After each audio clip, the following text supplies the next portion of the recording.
Today's good headline. Australia has just appointed its first Indigenous Australian Consul-General to the United States. This is a huge win for Indigenous Australians who have historically not been treated well since the English arrived in Australia in the 1700s. This comes at a crucial time because the Black Lives Matter protests in the US have spilled over to Australia. Australia's own twist is about focusing on the treatment of Indigenous Australians and has seen protests take place in Sydney and Melbourne. So what's the good news below the headlines? Benson Saulo is the name of Australia's first Indigenous Consul-General. He grew up in Tamworth in New South Wales. He's a Wemba Wemba, Jaradwajali, Werribee and Gundit Jamara man. He's got a lot of experience working across the not-for-profit, corporate and government sectors in Australia.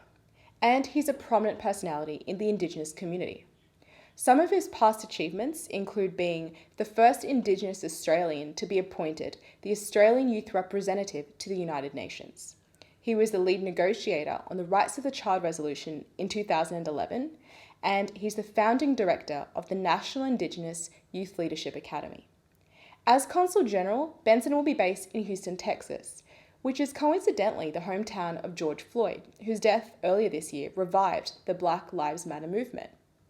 As Consul General, Benson will support Australia's ambassador to the United States in building international relations and promoting Australia's interests in the US, and bringing more diversity to Australia's global image.